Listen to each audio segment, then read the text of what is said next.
When most brands say a watch is military inspired, what they mean is they put an olive green strap on it. Praesidus took a slightly different approach. They started with an actual World War II icon and worked backwards. At first I thought this was just clever marketing. Then I got my hands on it. And now it's become part of my permanent collection. Based on what the Americans called the watch that won the war, this is the Praesidus A-11 LMUV. My name's Jason, I'm your watch guy today.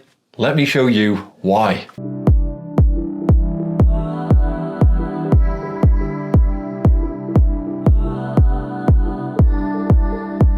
Now you're probably thinking that shot is pretty rough, right? Well, that's the point. Most brands will concentrate on creating dials that are crisp under a macro shot. The ones that you see in reviews that entice you into their watchmaking. That wasn't the aim for Praesidus. They have captured one of the most iconic vehicles of World War II through this dial. Because if the A-11 was the watch that won the war on the American front, the Willys MB was the Jeep that won the war. This dial is made from the original steel of a Willys MB. Could you think of anything more insane? Well, when you think of other watches and brands that use iconic materials in their dials, the price of this one will also seem pretty insane. When I was first introduced to the idea of this, I thought it was an incredible marketing maneuver by Praesidus. When I got it in hand and the history geek inside me was released, I saw that it was much more. You see, this is the combination of two icons of that time. The A-11 was, for the Americans,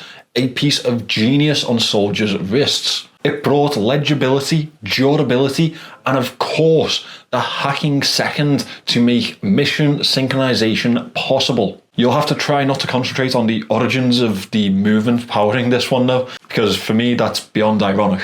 Combining that from the dial taken from a Willys MB, again from the viewpoint of the Americans, the Jeep that won them the war, it is almost poetic to put them together. It's like a Dirty Dozen's recreation being matched up with a dial taken from a Spitfire. Beyond that, the actual effect that the faded and tarnished dial has is beautiful. That refined and stripped back steel is beyond belief. As someone who enjoys patina, worn effects and tarnished tones, for me it's perfect. This one is available in different types of variations, but bear in mind no two will be the same. The numerals printed to the dial are very vintage inspired and they fit the idea and the design of this piece very well. They bring legibility along with that military or field style. The handset is a sword style, it is loomed, and obviously they have bordered it in black to make sure that those tones make it very visible. The loom does its job, it's applied through those dot points and of course the handset. Unfortunately there is no loom to the second hand,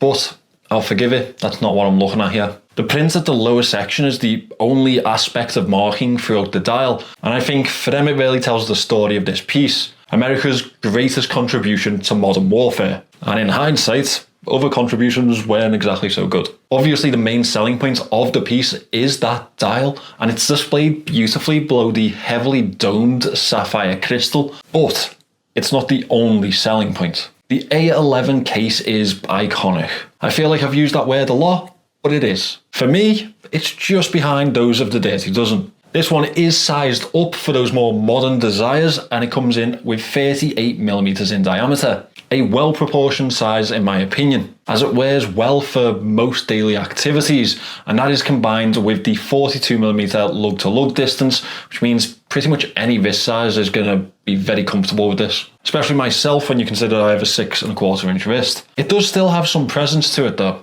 That crown does a lot for me because it's oversized and it has a really effective grip. It makes an added feature to that case profile. It isn't signed, which I didn't actually expect considering my previous experience with the brand. However, it is screwed into the case along with that case back. It all combines for 100 meters of water resistance, which considering the style of this piece is substantial enough for me. The case back obviously had to depict that Willys MB. Would you expect anything else? The finish of it again pulls through that tarnished nature that this watch is really relying upon. And considering this is just the case back, it's lovely to see that they've followed that through. The finishing of the case is absolutely spot on with that sandblasted effect. I think it actually tones down the steel of that case to allow the dial to really portray itself as the main viewpoint. Obviously, that's what people are here to see, and that makes the case more of a frame than anything else, and it does that well. The first thing that will be questioned, though, is definitely the thickness of this watch. Even considering the slimmer movement that they're using, this still comes in with 13.35mm in thickness. A lot of that will be owed to the dome sapphire crystal, because we definitely can't blame the Miyota 9039 movement that is running it. Now, that movement is fantastic. It is my preferred affordable movement, and I've said that plenty over the last few videos. I guess it also shows how far the relations have come between the US and Japan since D-Day in 1945. That being said, I have a 95-year-old grandmother who still holds a grudge. It is definitely ironic that they are assembling these in the US with Japanese movements, considering the theme of the watch, but I love that movement. So the band is classic military style without having to use that olive green, and it was instantly really smooth onto the wrist, almost like it was pre-worn. And that's also the effect that comes through from it. Again, that flows with the tarnished nature of that dial and the idea that they're trying to push with this piece. The buckle is very military-esque, and it is sandblasted also to fit the case. They've definitely followed through, completing all those small details really well. The real question is, how much will this set you back, and does it have any shortfalls? Well, in the UK, this one will set you back £539. In the US, it is a very reasonable $595. That's right, the Americans left us to fight the Germans for 3 years and still price gouged us.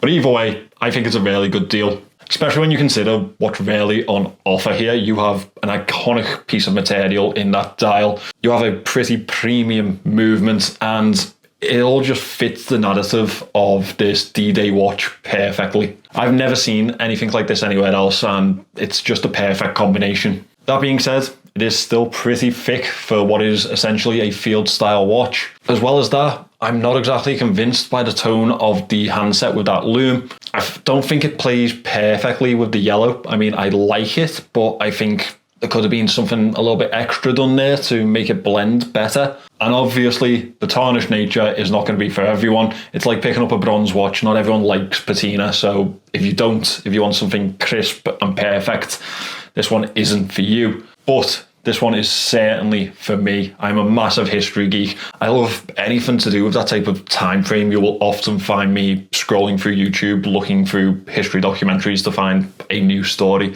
And that is why I love this watch so much, and why it's got to be part of my permanent collection.